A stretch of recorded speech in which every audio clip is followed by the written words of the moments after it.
ಓಂ ಶಾಂತಿ. ತಾರೀಕು 2/2/2026. ಪ್ರಾತಃ ಮುರಳಿ. ಶಿವ ಭಗವಾನ್ ವಾಚ. ಮಧುರ ಮಕ್ಕಳೇ, ನೀವು ನನ್ನನ್ನು ನೆನಪು ಮಾಡಿ ಮತ್ತು ಪ್ರೀತಿ ಮಾಡಿ, ಏಕೆಂದರೆ ನಾನೇ ನಿಮ್ಮನ್ನು ಸದಾ ಸುಖಿಯನ್ನಾಗಿ ಮಾಡಲು ಬಂದಿದ್ದೇನೆ. ಪ್ರಶ್ನೆ: ಯಾವ ಮಕ್ಕಳಿಂದ ಹುಡುಗಾಟಿಕೆ ಅಥವಾ ತಪ್ಪುಗಳಾಗಿರುತ್ತಿರುವುದೋ ಅವರ ಬಾಯಿಂದ ಯಾವ ಮಾತುಗಳು ಸ್ವತಃ ಬರುತ್ತವೆ? ಉತ್ತರ: ಹುಡುಗಾಟಿಕೆ ಇರುವವರು ಈ ರೀತಿ ಹೇಳುತ್ತಾರೆ, ಅದೃಷ್ಟದಲ್ಲಿ ಏನಿದೆಯೋ ಅದು ಸಿಗುವುದು, ಸ್ವರ್ಗದಲ್ಲಂತೂ ಹೋಗೇ ಹೋಗುತ್ತೇವೆ. ತಂದೆಯು ತಿಳಿಸುತ್ತಾರೆ, ಈ ಮಾತು ಪುರುಷಾರ್ಥಿ ಮಕ್ಕಳದಲ್ಲ. ಶ್ರೇಷ್ಠ ಪದವಿಯನ್ನೇ ಪಡೆಯುವ ಪುರುಷಾರ್ಥ ಮಾಡಬೇಕು. ಯಾವಾಗ ಶ್ರೇಷ್ಠ ಪದವಿಯನ್ನೇ ಕೊಡುವುದಕ್ಕಾಗಿ ತಂದೆಯು ಬಂದಿದ್ದಾರೆ ಅಂದ ಮೇಲೆ ಆಲಸ್ಯ ಮಾಡಬೇಡಿ. ಗೀತೆ: ಬಾಲ್ಯದ ದಿನಗಳನ್ನು ಮರೆಯಬಾರದು. ಓಂ ಶಾಂತಿ.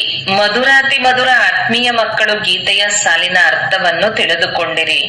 ನೀವೀಗ ಬದುಕಿದ್ದಂತೆಯೇ ಬೇಹದ್ದಿನ ತಂದೆಯ ಮಕ್ಕಳಾಗಿದ್ದೀರಿ. ಇಡೀ ಕಲ್ಪವಂತೂ ಲೌಕಿಕ ತಂದೆಯ ಮಕ್ಕಳಾಗುತ್ತೀರಿ. ಈಗ ಕೇವಲ ನೀವು ಬ್ರಾಹ್ಮಣ ಮಕ್ಕಳು ಬೇಹದ್ದಿನ ತಂದೆಯವರಾಗಿದ್ದೀರಿ. ನಿಮಗೆ ತಿಳಿದಿದೆ, ನಾವು ಬೇಹದ್ದಿನ ತಂದೆಯಿಂದ ಬೇಹದ್ದಿನ ಆಸ್ತಿಯನ್ನು ಪಡೆದುಕೊಳ್ಳುತ್ತಿದ್ದೇವೆ. ಒಂದು ವೇಳೆ ತಂದೆಯನ್ನು ಬಿಟ್ಟರೆ ಬೇಹದ್ದಿನ ಆಸ್ತಿಯೂ ಸಿಗುವುದಿಲ್ಲ. ಬಲೆ ನೀವು ತಿಳಿಸುತ್ತೀರಿ, ಆದರೆ ಸ್ವಲ್ಪದರಲ್ಲಿಯೇ ಯಾರೂ ಖುಷಿಯಾಗುವುದಿಲ್ಲ. ಮನುಷ್ಯರ ಹಣವನ್ನು ಇಚ್ಛಿಸುತ್ತಾರೆ. ಹಣವಿಲ್ಲದಿದ್ದರೆ ಸುಖವಿರಲು ಸಾಧ್ಯವಿಲ್ಲ. ಹಣವೂ ಬೇಕು, ಶಾಂತಿಯೂ ಬೇಕು, ನಿರೋಗಿ ಕಾಯವೂ ಬೇಕು.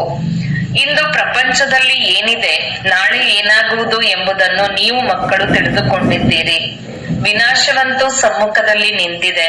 ಮತ್ಯಾರ ಬುದ್ಧಿಯಲ್ಲಿಯೂ ಈ ಮಾತುಗಳು ಇಲ್ಲ. ಒಂದು ವೇಳೆ ವಿನಾಶವು ಸಮ್ಮುಖದಲ್ಲಿದೆ ಎಂಬುದನ್ನು ತಿಳಿದುಕೊಂಡರೂ ಸಹ ಈಗ ಏನು ಮಾಡಬೇಕೆಂದು ಅರ್ಥವಾಗುವುದಿಲ್ಲ. ನೀವು ಮಕ್ಕಳು ತಿಳಿದುಕೊಂಡಿದ್ದೀರಿ, ಯಾವಾಗ ಬೇಕಾದರೂ ಯುದ್ಧವಾಗಬಹುದು. ಒಂದು ಸಣ್ಣ ಕಿಡಿಯಿಂದಲೇ ಎಲ್ಲವೂ ಸಮಾಪ್ತಿಯಾಗುವುದರಲ್ಲಿ ತಡವಾಗುವುದಿಲ್ಲ. ಈ ಹಳೆಯ ಪ್ರಪಂಚವು ಸಮಾಪ್ತಿಯಾಯಿತೆಂದರೆ ಆಯಿತು. ಆದ್ದರಿಂದ ಈಗ ಬಹುಬೇಗನೆ ತಂದೆಯಿಂದ ಆಸ್ತಿಯನ್ನು ಪಡೆದುಕೊಳ್ಳಬೇಕು. ತಂದೆಯನ್ನು ಸದಾ ನೆನಪು ಮಾಡುತ್ತಿದ್ದರೆ ಬಹಳ ಖುಷಿಯಾಗಿರುತ್ತೀರಿ. ದೇಹಾಭಿಮಾನದಲ್ಲಿ ಬರುವುದರಿಂದ ತಂದೆಯನ್ನು ಮರೆತು ದುಃಖಿಯಾಗುತ್ತೀರಿ. ತಂದೆಯನ್ನು ಎಷ್ಟು ನೆನಪು ಮಾಡುತ್ತೀರೋ ಅಷ್ಟು ಬೇಹದ್ದಿನ ತಂದೆಯಿಂದ ಸುಖ ಪಡೆಯುತ್ತೀರಿ. ನೀವು ಇಂತಹ ಲಕ್ಷ್ಮೀನಾರಾಯಣರಾಗುವುದಕ್ಕಾಗಿ ಬಂದಿದ್ದೀರಿ. ರಾಜಾರಾಣಿ ಆಗುವುದರಲ್ಲಿ ಮತ್ತು ಪ್ರಜೆಗಳಿಗೆ ನೌಕರ ಚಾಕರರಾಗುವುದರಲ್ಲಿ ಬಹಳ ಅಂತರ ಇದೆ ಅಲ್ಲವೇ? ಈಗಿನ ಪುರುಷಾರ್ಥವೇ ಕಲ್ಪಕಲ್ಪಕ್ಕಾಗಿ ನಿಶ್ಚಿತವಾಗಿ ಬಿಡುತ್ತದೆ. ನಾವು ಎಷ್ಟು ಪುರುಷಾರ್ಥ ಮಾಡಿದ್ದೇವೆ ಎಂದು ಅಂತಿಮದಲ್ಲಿ ಎಲ್ಲರಿಗೆ ಸಾಕ್ಷಾತ್ಕಾರವಾಗುವುದು. ಈಗಲೂ ತಂದೆಯು ತಿಳಿಸುತ್ತಾರೆ, ತಮ್ಮ ಸ್ಥಿತಿಯನ್ನು ನೋಡಿಕೊಳ್ಳುತ್ತಾ ಇರಿ. ಯಾವ ಮಧುರಾತಿ ಮಧುರ ತಂದೆಯಿಂದ ಸ್ವರ್ಗದ ಆಸ್ತಿಯು ಸಿಗುತ್ತದೆಯೋ ಅವರನ್ನು ನಾವು ಎಷ್ಟು ನೆನಪು ಮಾಡುತ್ತೇವೆ. ನಿಮ್ಮದೆಲ್ಲವೂ ನೆನಪಿನ ಮೇಲೆ ಆಧಾರಿತವಾಗಿದೆ. ಎಷ್ಟು ನೆನಪು ಮಾಡುತ್ತೀರೋ ಅಷ್ಟು ಖುಷಿಯೂ ಇರುವುದು. ನಾವೀಗ ಸಮೀಪಕ್ಕೆ ಬಂದು ತಲುಪಿದ್ದೇವೆಂದು ತಿಳಿಯುತ್ತಾರೆ. ಇನ್ನು ಕೆಲವರು ಗುರಿಯು ಇನ್ನೆಷ್ಟು ದೂರವಿದೆಯೋ ಎಂದು ಸುಸ್ತಾಗುತ್ತಾರೆ. ಗುರಿಯನ್ನು ತಲುಪಿದರೆ ಪರಿಶ್ರಮವು ಸಫಲವಾಗುವುದು. ಈಗ ಯಾವ ಗುರಿಯೆಡೆಗೆ ನೀವು ಹೋಗುತ್ತಿದ್ದೀರೋ ಅದನ್ನು ಪ್ರಪಂಚದವರು ತಿಳಿದುಕೊಂಡಿಲ್ಲ. ಭಗವಂತನೆಂದು ಯಾರಿಗೆ ಹೇಳಲಾಗುತ್ತದೆ ಎಂಬುದನ್ನು ಸಹ ಅವರು ತಿಳಿದುಕೊಂಡಿಲ್ಲ. ಭಗವಂತನೆಂದು ಹೇಳುತ್ತಾರೆ, ಮತ್ತೆ ಅವರು ಕಲ್ಲು ಮುಳ್ಳಿನಲ್ಲಿದ್ದಾರೆಂದು ಹೇಳಿಬಿಡುತ್ತಾರೆ. ಈಗ ನೀವು ಮಕ್ಕಳು ತಿಳಿದುಕೊಂಡಿದ್ದೀರಿ, ನಾವು ತಂದೆಯ ಮಕ್ಕಳಾಗಿ ಬಿಟ್ಟಿದ್ದೇವೆ. ಈಗ ತಂದೆಯ ಮತದ ಅನುಸಾರ ನಡೆಯಬೇಕಾಗಿದೆ. ಒಲೆ ವಿದೇಶದಲ್ಲಿದ್ದೀರಿ, ಅಲ್ಲಿದ್ದರೂ ಸಹ ಕೇವಲ ತಂದೆಯನ್ನು ನೆನಪು ಮಾಡಬೇಕು. ನಿಮಗೆ ಶ್ರೀಮತ ಸಿಗುತ್ತದೆ. ನೆನಪಿನ ವಿನಃ ಆತ್ಮವು ತಮೋ ಪ್ರಧಾನದಿಂದ ಸತೋ ಪ್ರಧಾನವಾಗಲು ಸಾಧ್ಯವಿಲ್ಲ. ನೀವು ಹೇಳುತ್ತೀರಿ, ಬಾಬಾ, ನಾವು ತಮ್ಮಿಂದ ಪೂರ್ಣ ಆಸ್ತಿಯನ್ನು ಪಡೆದುಕೊಳ್ಳುತ್ತೇವೆ. ಹೇಗೆ ನಮ್ಮ ಬಾಬರವರು ಪೂರ್ಣ ಆಸ್ತಿಯನ್ನು ಪಡೆದುಕೊಳ್ಳುತ್ತಾರೆ, ಹಾಗೆಯೇ ನಾವು ಸಹ ಪುರುಷಾರ್ಥ ಮಾಡಿ ಅವರ ಸಿಂಹಾಸನದ ಮೇಲೆ ಅವಶ್ಯ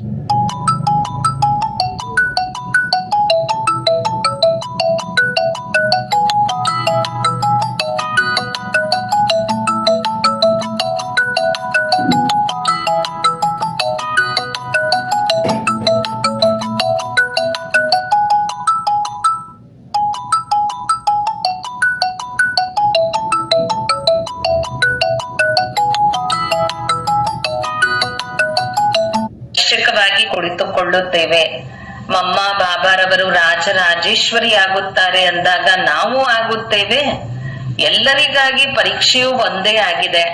ನಿಮಗೆ ಬಹಳ ಚಿಕ್ಕ ಮಾತನ್ನು ಕಲಿಸಲಾಗುತ್ತದೆ. ಕೇವಲ ತಂದೆಯನ್ನು ನೆನಪು ಮಾಡಿ. ಇದಕ್ಕೆ ಸಹಜ ರಾಜಯೋಗದ ಬಲವೆಂದು ಕರೆಯಲಾಗುವುದು. ನಿಮಗೆ ತಿಳಿದಿದೆ, ಯೋಗದಿಂದ ಬಹಳ ಬಲ ಸಿಗುತ್ತದೆ. ತಿಳಿದುಕೊಳ್ಳುತ್ತಾರೆ, ನಾವು ಯಾವುದೇ ವಿಕರ್ಮ ಮಾಡಿದರೂ ಶಿಕ್ಷೆಯನ್ನು ಅನುಭವಿಸುತ್ತೇವೆ. ಪದವಿ ಭ್ರಷ್ಟವಾಗುತ್ತದೆ. ನೆನಪಿನಲ್ಲಿಯೂ ಮಾಯೆಯು ವಿಘ್ನಗಳು ಹಾಕುತ್ತದೆ. ಸದ್ಗುರುವಿನ ನಿಂದಕರಿಗೆ ನೆಲೆಯಿಲ್ಲವೆಂದು ಗಾಯನವಿದೆ. ಅವರಂತೂ ಗುರುವಿನ ನಿಂದಕರಿಗೆ ಎಂದು ಹೇಳುತ್ತಾರೆ. ನಿರಾಕಾರ ತಂದೆಯ ಬಗ್ಗೆ ಅವರಿಗೆ ತಿಳಿದಿಲ್ಲ. ಭಕ್ತರಿಗೆ ಫಲವನ್ನು ಕೊಡುವವರು ಭಗವಂತನೆಂದು ಗಾಯನವಿದೆ ಅಂದಾಗ ಸಾಧು ಸಂತ ಮೊದಲಾದವರೆಲ್ಲರೂ ಭಕ್ತರಾಗಿದ್ದಾರೆ. ಭಕ್ತರೇ ಗಂಗಾ ಸ್ನಾನ ಮಾಡಲು ಹೋಗುತ್ತಾರೆ. ಭಕ್ತರು ಭಕ್ತರಿಗೆ ಫಲ ಕೊಡುವುದಿಲ್ಲ. ಒಂದು ವೇಳೆ ಭಕ್ತರಿಗೆ ಫಲ ಕೊಡುವುದಾದರೆ ಮತ್ತೆ ಭಗವಂತನನ್ನು ಏಕೆ ನೆನಪು ಮಾಡುವುದು? ಇದು ಭಕ್ತಿ ಮಾರ್ಗವಾಗಿದೆ. ಎಲ್ಲರೂ ಭಕ್ತರಾಗಿದ್ದಾರೆ. ಭಕ್ತರಿಗೆ ಫಲವನ್ನು ಕೊಡುವವರು ಭಗವಂತನಾಗಿದ್ದಾರೆ. ಹೆಚ್ಚು ಭಕ್ತಿ ಮಾಡುವವರು ಕಡಿಮೆ ಭಕ್ತಿ ಮಾಡುವವರಿಗೆ ಫಲ ಕೊಡುತ್ತಾರೆ ಎಂದಲ್ಲ. ಭಕ್ತಿ ಎಂದರೆ ಭಕ್ತಿ. ರಚನೆಗೆ ಹೇಗೆ ಆಸ್ತಿಯನ್ನು ಕೊಡುವರು? ಆಸ್ತಿಯು ರಚಯಿತನಿಂದಲೇ ಸಿಗುತ್ತದೆ. ಈ ಸಮಯದಲ್ಲಿ ಎಲ್ಲರೂ ಭಕ್ತರಾಗಿದ್ದಾರೆ. ಯಾವಾಗ ಜ್ಞಾನವು ಸಿಗುತ್ತದೆಯೋ ಆಗ ಭಕ್ತಿಯು ತಾನಾಗಿಯೇ ಬಿಟ್ಟು ಹೋಗುತ್ತದೆ. ಜ್ಞಾನದ ಜಿಂದಾಬಾದ್ ಆಗುತ್ತದೆ. ಜ್ಞಾನವಿಲ್ಲದೆ ಸದ್ಗತಿ ಹೇಗಾಗುವುದು? ಎಲ್ಲರೂ ತಮ್ಮ ಲೆಕ್ಕಾಚಾರಗಳನ್ನು ಮುಗಿಸಿಕೊಂಡು ಹೊರಟು ಹೋಗುತ್ತಾರೆ ಅಂದಾಗ ಈಗ ನೀವು ಮಕ್ಕಳು ತಿಳಿದುಕೊಂಡಿದ್ದೀರಿ, ವಿನಾಶವು ಸಮ್ಮುಖದಲ್ಲಿಯೇ ನಿಂತಿದೆ. ವಿನಾಶಕ್ಕೆ ಮೊದಲೇ ಪುರುಷಾರ್ಥ ಮಾಡಿ ತಂದೆಯಿಂದ ಆಸ್ತಿಯನ್ನು ಪಡೆದುಕೊಳ್ಳಬೇಕು. ನೀವು ತಿಳಿದುಕೊಂಡಿದ್ದೀರಿ, ನಾವೀಗ ಪಾವನ ಪ್ರಪಂಚದಲ್ಲಿ ಹೋಗುತ್ತಿದ್ದೇವೆ. ಯಾರು ಬ್ರಾಹ್ಮಣರಾಗುವರೋ ಅವರೇ ನಿಮಿತ್ತರಾಗುತ್ತಾರೆ. ಬ್ರಹ್ಮ ಮುಖವಂಶಾವಳಿ ಬ್ರಾಹ್ಮಣರಾಗದೆ ನೀವು ತಂದೆಯಿಂದ ಆಸ್ತಿಯನ್ನು ಪಡೆಯಲು ಸಾಧ್ಯವಿಲ್ಲ. ತಂದೆಯು ಮಕ್ಕಳನ್ನು ರಚಿಸುವುದೇ ಆಸ್ತಿಯನ್ನು ಕೊಡುವುದಕ್ಕಾಗಿ. ಶಿವ ತಂದೆಯ ಮಕ್ಕಳಂತೂ ನಾವು ಆಗಿಯೇ ಇದ್ದೇವೆ. ಸೃಷ್ಟಿಯನ್ನು ರಚಿಸುವುದೇ ಮಕ್ಕಳಿಗೆ ಆಸ್ತಿಯನ್ನು ಕೊಡುವುದಕ್ಕಾಗಿ. ಶರೀರಧಾರಿಗಳಿಗೆ ಆಸ್ತಿಯನ್ನು ಕೊಡುವರಲ್ಲವೇ? ಆತ್ಮಗಳಂತೂ ಮೇಲೇರುತ್ತಾರೆ. ಅಲ್ಲಿ ಆಸ್ತಿ ಅಥವಾ ಪ್ರಾರಬ್ಧದ ಮಾತೇ ಇಲ್ಲ. ನೀವೀಗ ಪುರುಷಾರ್ಥ ಮಾಡಿ ಪ್ರಾರಬ್ಧವನ್ನು ಪಡೆಯುತ್ತಿದ್ದೀರಿ. ಇದು ಪ್ರಪಂಚದವರಿಗೆ ತಿಳಿದೇ ಇಲ್ಲ. ಈಗ ಸಮಯ ಸಮೀಪಕ್ಕೆ ಬರುತ್ತಿದೆ. ಕೇವಲ ಬಾಂಬ್ಗಳನ್ನು ಇಟ್ಟುಕೊಳ್ಳುವುದಕ್ಕಾಗಿ ತಯಾರಿಸಿಲ್ಲ, ಬಹಳಷ್ಟು ತಯಾರಿ ನಡೆಯುತ್ತಿದೆ. ಈಗ ತಂದೆಯು ನಮಗೆ ಆದೇಶ ನೀಡುತ್ತಾರೆ, ಮಕ್ಕಳೇ ನನ್ನನ್ನು ನೆನಪು ಮಾಡಿ, ಇಲ್ಲದಿದ್ದರೆ ಅಂತಿಮದಲ್ಲಿ ಬಹಳ ಅಳಬೇಕಾಗುವುದು. ರಾಜವಿದ್ಯೆಯ ಪರೀಕ್ಷೆಯಲ್ಲಿ ಯಾರಾದರೂ ಅನುತ್ತೀರ್ಣರಾದರೆ ಹೋಗಿ ಕೋಪದಲ್ಲಿ ಮುಳುಗಿಬಿಡುತ್ತಾರೆ.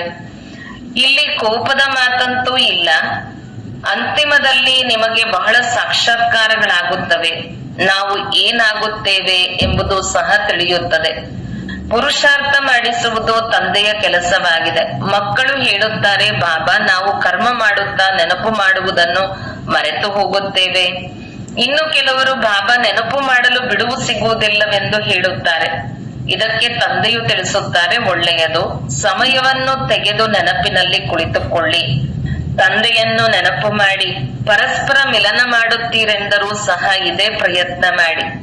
ನಾವು ತಂದೆಯನ್ನು ನೆನಪು ಮಾಡಬೇಕು. ಪರಸ್ಪರ ಸೇರಿ ಕುಳಿತುಕೊಳ್ಳುವುದರಿಂದ ನೀವು ಚೆನ್ನಾಗಿ ನೆನಪು ಮಾಡುತ್ತೀರಿ. ಸಂಘಟನೆಯ ಸಹಯೋಗ ಸಿಗುವುದು. ಮೂಲ ಮಾತು ತಂದೆಯನ್ನು ನೆನಪು ಮಾಡಬೇಕು. ಯಾರಾದರೂ ವಿದೇಶಕ್ಕೆ ಹೋಗುತ್ತೀರೆಂದರೆ ಅಲ್ಲಿ ಕೇವಲ ಒಂದು ಮಾತನ್ನು ನೆನಪಿಟ್ಟುಕೊಳ್ಳಿ, ತಂದೆಯ ನೆನಪಿನಿಂದಲೇ ನೀವು ತಮೋ ಪ್ರಧಾನರಿಂದ ಸತೋ ಪ್ರಧಾನರಾಗುತ್ತೀರಿ. ತಂದೆಯು ತಿಳಿಸುತ್ತಾರೆ, ಮಕ್ಕಳೇ ಕೇವಲ ಒಂದು ಮಾತನ್ನು ನೆನಪಿಟ್ಟುಕೊಳ್ಳಿ, ತಂದೆಯನ್ನು ನೆನಪು ಮಾಡಿ. ಯೋಗ ಬಲದಿಂದ ಎಲ್ಲಾ ಪಾಪಗಳು ಭಸ್ಮವಾಗುತ್ತವೆ. ತಂದೆಯು ತಿಳಿಸುತ್ತಾರೆ, ಮನ್ಮನಾಭವ, ನನ್ನನ್ನು ನೆನಪು ಮಾಡಿದರೆ ವಿಶ್ವದ ಮಾಲೀಕರಾಗುವಿರಿ. ಮೂಲ ಮಾತು ನೆನಪಿನದಾಗಿದೆ. ನೀವು ಎಲ್ಲಿಯೂ ಹೋಗುವ ಮಾತಿಲ್ಲ, ಮನೆಯಲ್ಲಿಯೇ ಇರಿ.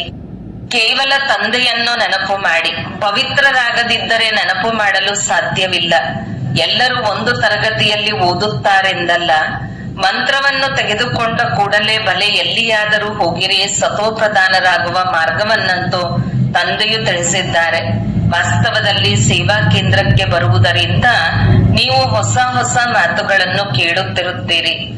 ಒಂದು ವೇಳೆ ಯಾವುದೇ ಕಾರಣದಿಂದ ಬರಲು ಸಾಧ್ಯವಾಗುವುದಿಲ್ಲ, ಮಳೆ ಬರುತ್ತಿದೆ, ಕರ್ಫ್ಯೂ ಉಂಟಾಗುತ್ತದೆ, ಯಾರೂ ಹೊರಬರಲು ಸಾಧ್ಯವಾಗದಿದ್ದರೆ ಏನು ಮಾಡುತ್ತೀರಿ? ತಂದೆಯು ತಿಳಿಸುತ್ತಾರೆ, ಪರವಾಗಿಲ್ಲ, ನೀವು ಶಿವನ ಮಂದಿರದಲ್ಲಿ ಹಾಲನ್ನೆರೆಯಲೇಬೇಕಾಗುವುದು ಎಂದಲ್ಲ, ಎಲ್ಲಿಯೇ ಇದ್ದರೂ ಸಹ ನೆನಪಿನಲ್ಲಿರಿ. ನಡೆಯುತ್ತಾ ತಿರುಗಾಡುತ್ತಾ ಅನ್ಯರಿಗೆ ಇದನ್ನೇ ಹೇಳಿರಿ. ತಂದೆಯನ್ನು ನೆನಪು ಮಾಡಿದರೆ ವಿಕರ್ಮಗಳು ವಿನಾಶವಾಗುತ್ತದೆ ಮತ್ತು ದೇವತೆಗಳಾಗಿ ಬಿಡುತ್ತೀರಿ. ಎರಡೇ ಅಕ್ಷರಗಳಿವೆ. ತಂದೆ ರಚಯಿತನಿಂದಲೇ ಆಸ್ತಿಯನ್ನು ಪಡೆಯಬೇಕಾಗಿದೆ. ರಚಯಿತನು ಒಬ್ಬರೇ ಆಗಿದ್ದಾರೆ. ಅವರು ಎಷ್ಟು ಸಹಜ ಮಾರ್ಗವನ್ನು ತಿಳಿಸುತ್ತಾರೆ. ತಂದೆಯನ್ನು ನೆನಪು ಮಾಡುವ ಮಂತ್ರವು ಸಿಕ್ಕಿಬಿಟ್ಟಿತು. ತಂದೆಯು ತಿಳಿಸುತ್ತಾರೆ, ಈ ಬಾಲ್ಯವನ್ನು ಮರೆಯಬೇಡಿ. ಇಂದು ನಗುತ್ತಿದ್ದೀರಿ, ಒಂದು ವೇಳೆ ತಂದೆಯನ್ನು ಮರೆತರೆ ನಾಳೆ ಅಳಬೇಕಾಗುವುದು. ತಂದೆಯಿಂದ ಪೂರ್ಣ ಆಸ್ತಿಯನ್ನು ಪಡೆದುಕೊಳ್ಳಬೇಕು. ಇಂತಹವರು ಅನೇಕರಿದ್ದಾರೆ. ಸ್ವರ್ಗದಲ್ಲಂತೂ ಹೋಗುತ್ತೇವೆ, ಅದೃಷ್ಟದಲ್ಲಿ ಏನಿರುವುದೋ ಅದೇ ಸಿಗುವುದು ಎಂದು ಹೇಳುತ್ತಾರೆ. ಅವರಿಗೆ ಪುರುಷಾರ್ಥಿಗಳೆಂದು ಹೇಳುವುದಿಲ್ಲ. ಮನುಷ್ಯರು ಪುರುಷಾರ್ಥ ಮಾಡುವುದು ಶ್ರೇಷ್ಠ ಪದವಿಯನ್ನು ಪಡೆಯುವುದಕ್ಕಾಗಿ ಅಂದ ಮೇಲೆ, ಈಗ ತಂದೆಯಿಂದ ಶ್ರೇಷ್ಠ ಪದವಿ ಸಿಗುತ್ತದೆ ಎಂದಾಗ ಏಕೆ ಆಲಸ್ಯ ಮಾಡಬೇಕು? ಯಾರು ಶಾಲೆಯಲ್ಲಿ ಓದುವುದಿಲ್ಲವೋ ಅವರು ವಿದ್ಯಾವಂತರ ಮುಂದೆ ತಲೆಬಾಗಬೇಕಾಗುತ್ತದೆ. ತಂದೆಯನ್ನು ಪೂರ್ಣ ನೆನಪು ಮಾಡದಿದ್ದರೆ ಪ್ರಜೆಗಳಲ್ಲಿ ಹೋಗಿ ನೌಕರ ಚಾಕರರಾಗುತ್ತಾರೆ. ಇದರಲ್ಲಿಯೇ ಖುಷಿಯಾಗಿ ಬಿಡಬಾರದು. ಮಕ್ಕಳು ಸನ್ಮುಖದಲ್ಲಿ ರಿಫ್ರೆಶ್ ಆಗಿ ಹೋಗುತ್ತೀರಿ. ಕೆಲವರು ಬಂಧನದಲ್ಲಿರುವವರಾಗಿದ್ದಾರೆ. ಆದರೂ ಪರವಾಗಿಲ್ಲ, ಮನೆಯಲ್ಲೇ ಕುಳಿತು ತಂದೆಯನ್ನು ನೆನಪು ಮಾಡಿ. ಎಷ್ಟೊಂದು ತಿಳಿಸುತ್ತೇನೆ. ಮೃತ್ಯು ಸಮ್ಮುಖದಲ್ಲಿ ನಿಂತಿದೆ. ಆಕಸ್ಮಿಕವಾಗಿ ಯುದ್ಧವು ಆರಂಭವಾಗಿ ಬಿಡುವುದು. ಕಾಣುತ್ತದೆ, ಯುದ್ಧವು ಆಯಿತೆಂದರೆ ಆಯಿತು. ರೇಡಿಯೋಗಳಿಂದ ಎಲ್ಲವೂ ತಿಳಿಯುತ್ತಾ ಹೋಗುತ್ತದೆ. ಸ್ವಲ್ಪ ಗಡಿಬಿಡಿ ಮಾಡಿದರೆ ನಾವು ಈ ರೀತಿ ಮಾಡಿಬಿಡುತ್ತೇವೆ ಎಂದು ಹೇಳಿಬಿಡುತ್ತಾರೆ. ಮೊದಲೇ ಹೇಳಿಬಿಡುತ್ತಾರೆ. ಬಾಂಬುಗಳ ಗರ್ವವು ಬಹಳಷ್ಟಿದೆ. ತಂದೆಯು ಹೇಳುತ್ತಾರೆ, ಮಕ್ಕಳೇ, ನೀವಿನ್ನೂ ಯೋಗ ಬಲದಲ್ಲಿ ಬುದ್ಧಿವಂತರಾಗಿಲ್ಲ. ಯುದ್ಧವಾಗಿ ಬಿಡಲಿ, ಇದು ಡ್ರಾಮಾನುಸಾರ ಆಗುವುದಿಲ್ಲ. ಏಕೆಂದರೆ ಮಕ್ಕಳು ಇನ್ನೂ ಪೂರ್ಣ ಆಸ್ತಿಯನ್ನು ಪಡೆದುಕೊಂಡಿಲ್ಲ. ಈಗಿನ್ನೂ ಪೂರ್ಣ ರಾಜಧಾನಿಯು ಸ್ಥಾಪನೆಯಾಗಿಲ್ಲ. ಸ್ವಲ್ಪ ಸಮಯ ಬೇಕು. ಪುರುಷಾರ್ಥ ಮಾಡಿಸುತ್ತಾ ಇರುತ್ತೇವೆ. ಯಾವ ಸಮಯದಲ್ಲಿ ಏನು ಬೇಕಾದರೂ ಆಗಿಬಿಡಬಹುದು. ವಿಮಾನ, ರೈಲು ಬೀಳಬಹುದು. ಮೃತ್ಯುವು ಎಷ್ಟು ಸಹಜವಾಗಿ ನಿಂತಿದೆ. ಧರಣಿಯು ಅಲುಗಾಡುತ್ತಿರುತ್ತದೆ. ಭೂಕಂಪವು ಎಲ್ಲದಕ್ಕಿಂತ ಹೆಚ್ಚು ಕೆಲಸ ಮಾಡುವುದು. ಇದು ಅಲುಗಾಡಿಸದಾಗಲೇ ಮನೆಗಳೆಲ್ಲವೂ ಬೀಳುವುವು ಅಂದಾಗ ಮೃತ್ಯುವಿನ ಮೊದಲೇ ತಂದೆಯಿಂದ ಪೂರ್ಣ ಆಸ್ತಿಯನ್ನು ಪಡೆದುಕೊಳ್ಳಬೇಕು. ಆದ್ದರಿಂದ ತಂದೆಯನ್ನು ಬಹಳ ಪ್ರೀತಿಯಿಂದ ನೆನಪು ಮಾಡಬೇಕು. ಬಾಬಾ ತಮ್ಮ ವಿನಃ ನಮಗೆ ಮತ್ಯಾರೂ ಇಲ್ಲ ಎಂದು ಕೇವಲ ತಂದೆಯನ್ನು ನೆನಪು ಮಾಡುತ್ತಾ ಇರಿ. ಇಷ್ಟು ಸಹಜ ರೀತಿ ಹೇಗೆ ಚಿಕ್ಕ ಮಕ್ಕಳಿಗೆ ಕುಳಿತು ತಿಳಿಸಿಕೊಡುತ್ತಾರೆ. ಮಕ್ಕಳೇ ಮತ್ಯಾವುದೇ ಕಷ್ಟವನ್ನು ಕೊಡುವುದಿಲ್ಲ. ಕೇವಲ ನೆನಪು ಮಾಡಿ. ಕಾಮಚಿತೆಯನ್ನೇರಿ ನೀವೀಗ ಕಪ್ಪಾಗಿದ್ದೀರಿ. ಆದ್ದರಿಂದ ಜ್ಞಾನಚಿತೆಯನ್ನೇರಿ ಪವಿತ್ರರಾಗಿ. ತಮ್ಮ ಉದ್ದೇಶವೇನೆಂದು ಯಾರಿಗಾದರೂ ನಿಮ್ಮನ್ನು ಕೇಳಿದರೆ ತಿಳಿಸಿ. ಶಿವ ತಂದೆಯು ಎಲ್ಲರ ತಂದೆಯಾಗಿದ್ದಾರೆ. ಅವರು ತಿಳಿಸುತ್ತಾರೆ, ನನ್ನೊಬ್ಬನನ್ನೇ ನೆನಪು ಮಾಡಿದರೆ ನಿಮ್ಮ ವಿಕರ್ಮಗಳು ವಿನಾಶವಾಗುತ್ತದೆ ಮತ್ತು ನೀವು ತಮೋ ಪ್ರಧಾನರಿಂದ ಸತೋ ಪ್ರಧಾನರಾಗಿ ಬಿಡುತ್ತೀರಿ. ಕಲಿಯುಗದಲ್ಲಿ ಎಲ್ಲರೂ ತಮೋ ಪ್ರಧಾನರಾಗಿದ್ದಾರೆ. ಸರ್ವರ ಸದ್ಗತಿದಾತನು ಒಬ್ಬರೇ ಆಗಿದ್ದಾರೆ. ಈಗ ತಂದೆಯು ತಿಳಿಸುತ್ತಾರೆ, ಕೇವಲ ನನ್ನನ್ನು ನೆನಪು ಮಾಡಿದರೆ ತುಕ್ಕು ಇಳಿಯುವುದು. ಕೇವಲ ಇಷ್ಟಾದರೂ ಸಂದೇಶ ಕೊಡಬಹುದಲ್ಲವೇ? ಸ್ವಯಂ ನೆನಪು ಮಾಡುತ್ತೀರೆಂದರೆ ಅನ್ಯರಿಗೂ ನೆನಪು ಮಾಡಿಸುತ್ತೀರಿ. ತಾನೇ ನೆನಪು ಮಾಡದಿದ್ದರೆ ಅನ್ಯರಿಗೂ ರುಚಿಯಿಂದ ಹೇಳುವುದಿಲ್ಲ. ಅಂದರೆ ಅದು ಅಂತರಾಳದಿಂದ ಬರುವುದಿಲ್ಲ. ತಂದೆಯು ತಿಳಿಸುತ್ತಾರೆ, ಎಲ್ಲಿಯಾದರೂ ಇರಿ, ಎಷ್ಟು ಸಾಧ್ಯವೋ ಕೇವಲ ತಂದೆಯನ್ನು ನೆನಪು ಮಾಡಿ. ಯಾರೇ ಸಿಕ್ಕಿದರೂ ಇದೇ ಶಿಕ್ಷಣವನ್ನು ಕೊಡಿ. ಮೃತ್ಯು ಸಮ್ಮುಖದಲ್ಲಿ ನಿಂತಿದೆ. ತಂದೆಯು ತಿಳಿಸುತ್ತಾರೆ, ನೀವೆಲ್ಲರೂ ತಮೋ ಪ್ರಧಾನ ಪತೀತರಾಗಿ ಬಿಟ್ಟಿದ್ದೀರಿ. ಈಗ ನನ್ನನ್ನು ನೆನಪು ಮಾಡಿ ಪವಿತ್ರರಾಗಿ. ಆತ್ಮವೇ ಪತೀತವಾಗಿದೆ. ಸತ್ಯಯುಗದಲ್ಲಿ ಪಾವನವಾಗಿರುತ್ತದೆ. ತಂದೆಯು ತಿಳಿಸುತ್ತಾರೆ, ನೆನಪಿನಿಂದಲೇ ಆತ್ಮವು ಪಾವನವಾಗುವುದು, ಮತ್ಯಾವುದೇ ಉಪಾಯವಿಲ್ಲ. ಈ ಸಂದೇಶವನ್ನು ಎಲ್ಲರಿಗೂ ಕೊಡುತ್ತಾ ಹೋಗಿ, ಆಗ ಅನೇಕರ ಕಲ್ಯಾಣ ಮಾಡುತ್ತೀರಿ. ಮತ್ಯಾವುದೇ ಕಷ್ಟವನ್ನು ನಿಮಗೆ ಕೊಡುವುದಿಲ್ಲ. ಎಲ್ಲ ಆತ್ಮರನ್ನು ಪಾವನ ಮಾಡುವವರು ಪತೀತ ಪಾವನ ತಂದೆಯೇ ಆಗಿದ್ದಾರೆ. ಎಲ್ಲರಿಗಿಂತ ಸರ್ವೋತ್ತಮ ಪುರುಷೋತ್ತಮರನ್ನಾಗಿ ಮಾಡುವವರು ತಂದೆಯಾಗಿದ್ದಾರೆ. ಯಾರು ಪೂಜ್ಯರಾಗಿದ್ದಾರೋ ಅವರೇ ನಂತರ ಪೂಜಾರಿಯಾಗಿದ್ದಾರೆ. ರಾವಣ ರಾಜ್ಯದಲ್ಲಿ ನಾವು ಪೂಜಾರಿಗಳಾಗಿದ್ದೇವೆ, ರಾಮರಾಜ್ಯದಲ್ಲಿ ಪೂಜ್ಯರಾಗಿದ್ದೆವು. ಈಗ ರಾವಣ ರಾಜ್ಯ ಅಂತ್ಯವಾಗಿದೆ. ತಂದೆಯನ್ನು ನೆನಪು ಮಾಡುವುದರಿಂದ ನಾವು ಪೂಜಾರಿಗಳಿಂದ ಪೂಜ್ಯರಾಗುತ್ತೇವೆ. ಅನ್ಯರಿಗೆ ಮಾರ್ಗವನ್ನು ತೋರಿಸಬೇಕು, ವೃದ್ಧರದು ಸರ್ವಿಸ್ ಮಾಡಬೇಕು. ಮಿತ್ರ ಸಂಬಂಧಿ ಮೊದಲಾದವರಿಗೂ ಸಂದೇಶ ಕೊಡಿ. ಸತ್ಸಂಗ, ಮಂದಿರ ಇತ್ಯಾದಿಗಳು ಅನೇಕ ಪ್ರಕಾರವಾಗಿದೆ, ನಿಮ್ಮದು ಒಂದೇ ಪ್ರಕಾರವಾಗಿದೆ. ಕೇವಲ ತಂದೆಯ ಪರಿಚಯ ಕೊಡಬೇಕು. ಶಿವ ತಂದೆಯು ತಿಳಿಸುತ್ತಾರೆ, ನನ್ನೊಬ್ಬನನ್ನೇ ನೆನಪು ಮಾಡಿದರೆ ನೀವು ಸ್ವರ್ಗದ ಮಾಲೀಕರಾಗುವಿರಿ. ನಿರಾಕಾರ ಶಿವ ತಂದೆ ಸರ್ವರ ಸದ್ಗತಿದಾತ ತಂದೆಯು ಆತ್ಮರಿಗೆ ಹೇಳುತ್ತಾರೆ, ನನ್ನನ್ನು ನೆನಪು ಮಾಡಿದರೆ ನೀವು ತಮೋ ಪ್ರಧಾನರಿಂದ ಸತೋ ಪ್ರಧಾನ ಆಗುವಿರಿ. ಇದನ್ನು ತಿಳಿಸುವುದು ಬಹಳ ಸಹಜ ಅಲ್ಲವೇ? ವೃದ್ಧರು ಸರ್ವಿಸ್ ಮಾಡಬಹುದು. ಮೂಲ ಮಾತೆ ಇದಾಗಿದೆ. ಮದುವೆ ಮುಂಜಿ ಎಲ್ಲಿಗೆ ಹೋಗುತ್ತೀರೆಂದರೆ ಕಿವಿಯಲ್ಲಿ ಈ ಒಂದು ಮಾತನ್ನು ತಿಳಿಸಿ, ಗೀತೆಯ ಭಗವಂತನು ತಿಳಿಸುತ್ತಾರೆ, ನನ್ನನ್ನು ನೆನಪು ಮಾಡಿ. ಈ ಮಾತನ್ನು ಎಲ್ಲರೂ ಇಷ್ಟಪಡುತ್ತಾರೆ. ಹೆಚ್ಚು ಹೇಳುವ ಅವಶ್ಯಕತೆ ಇಲ್ಲ. ಕೇವಲ ತಂದೆಯ ಸಂದೇಶವನ್ನು ಕೊಡಬೇಕು. ತಂದೆಯು ತಿಳಿಸುತ್ತಾರೆ, ನನ್ನನ್ನು ನೆನಪು ಮಾಡಿ. ಒಳ್ಳೆಯದು, ಈ ರೀತಿ ತಿಳಿದುಕೊಳ್ಳಿ. ಭಗವಂತನೇ ಪ್ರೇರಣೆ ಕೊಡುತ್ತಾರೆ. ಸ್ವಪ್ನದಲ್ಲೂ ಸಾಕ್ಷಾತ್ಕಾರವಾಗುವುದು. ಶಬ್ದವು ಕೇಳಿ ಬರುತ್ತದೆ. ತಂದೆಯು ತಿಳಿಸುತ್ತಾರೆ, ನನ್ನನ್ನು ನೆನಪು ಮಾಡಿದರೆ ನೀವು ತಮೋ ಪ್ರಧಾನರಿಂದ ಸತೋ ಪ್ರಧಾನ ಆಗುವಿರಿ. ನೀವು ಸ್ವಯಂ ಈ ಚಿಂತನೆ ಮಾಡುತ್ತಾ ಇದ್ದರೂ ಸಹ ನಮ್ಮ ದೋಣಿಯು ಪಾರಾಗುವುದು. ನಾವು ಪ್ರತ್ಯಕ್ಷದಲ್ಲಿ ಬೇಹದ್ದಿನ ತಂದೆಯ ಮಕ್ಕಳಾಗಿದ್ದೇವೆ ಮತ್ತು ತಂದೆಯಿಂದ 21 ಜನ್ಮಗಳ ಆಸ್ತಿಯನ್ನು ಪಡೆದುಕೊಳ್ಳುತ್ತಿದ್ದೇವೆ ಅಂದ ಮೇಲೆ ಖುಷಿ ಇರಲೇಬೇಕು. ತಂದೆಯನ್ನು ಮರೆತಾಗಲೇ ಕಷ್ಟವಾಗುವುದು. ತಂದೆಯು ಎಷ್ಟು ಸಹಜವಾಗಿ ತಿಳಿಸುತ್ತಾರೆ, ತನ್ನನ್ನು ಆತ್ಮನೆಂದು ತಿಳಿದು ತಂದೆಯನ್ನು ನೆನಪು ಮಾಡಿರಿ. ಆಗ ಆತ್ಮವು ಸತೋ ಪ್ರಧಾನವಾಗಿ ಬಿಡುವುದು. ಇವರಿಗೆ ಸರಿಯಾದ ಮಾರ್ಗವು ಸಿಕ್ಕಿದೆ.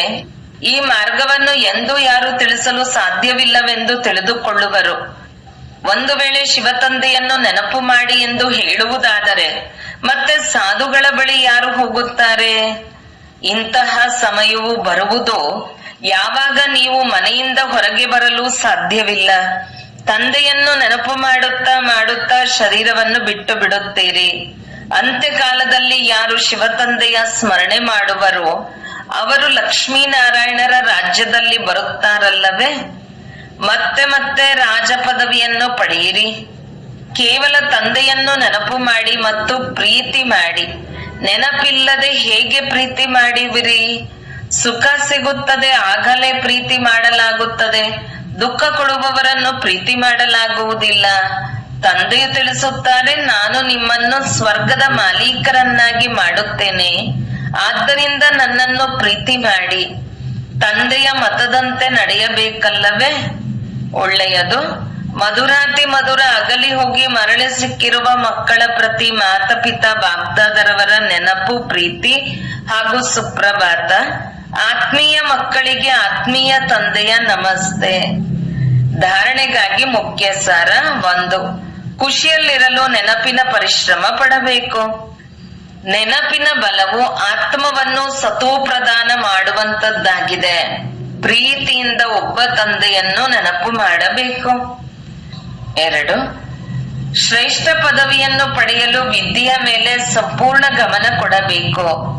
ಅದೃಷ್ಟದಲ್ಲಿ ಏನಿರುವುದೋ ಅದಾಗುವುದು ಎಂದಲ್ಲ. ಈ ಆಲಸ್ಯವನ್ನ ಬಿಟ್ಟು ಪೂರ್ಣ ಆಸ್ತಿಗೆ ಅಧಿಕಾರಿಗಳಾಗಬೇಕು. ವರದಾನ: ಅಲ್ಪಕಾಲದ ಅಥವಾ ಲೌಕಿಕದ ಜವಾಬ್ದಾರಿಗಳನ್ನು ಬೇಹದ್ದಿನಲ್ಲಿ ಪರಿವರ್ತನೆ ಮಾಡುವಂತಹ ಸ್ಮೃತಿ ಸ್ವರೂಪ ನಷ್ಟ ಮೋಹ ಭವ. ನಷ್ಟಮೋಹರು ಆಗುವುದಕ್ಕಾಗಿ ಕೇವಲ ತಮ್ಮ ಸ್ಮೃತಿ ಸ್ವರೂಪವನ್ನು ಪರಿವರ್ತನೆ ಮಾಡಿಕೊಳ್ಳಿರಿ.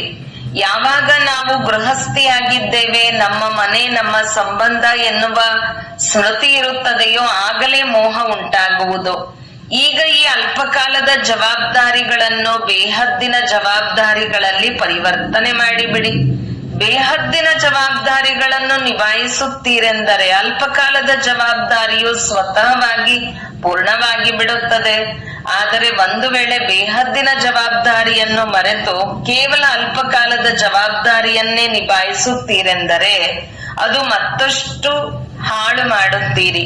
ಏಕೆಂದರೆ ಆ ಜವಾಬ್ದಾರಿಯಲ್ಲಿ ಮೋಹವು ಮರ್ಜಾಗಿ ಬಿಡುತ್ತದೆ. ಆದ್ದರಿಂದ ತಮ್ಮ ಸ್ಮೃತಿ ಸ್ವರೂಪವನ್ನು ಪರಿವರ್ತನೆ ಮಾಡಿ ನಷ್ಟಮೋಹ ಉಳ್ಳವರು ಆಗಿರಿ. ಸ್ಲೋಗನ್: ಅಂತಹ ತೀವ್ರ ಹಾರುವ ಪಕ್ಷಿಯಾಗಿರಿ, ಅದರಿಂದ ಮಾತುಗಳೆಂಬ ಮೋಡಗಳು ಸೆಕೆಂಡಿನಲ್ಲಿ ಪಾರಾಗಿ ಬಿಡಲಿ. ಅವ್ಯಕ್ತ ಸೂಚನೆ: ಏಕತೆ ಮತ್ತು ವಿಶ್ವಾಸದ ಗುಣಲಕ್ಷಣಗಳ ಮೂಲಕ ಸಫಲತಾ ಸಂಪನ್ನರಾಗಿರಿ.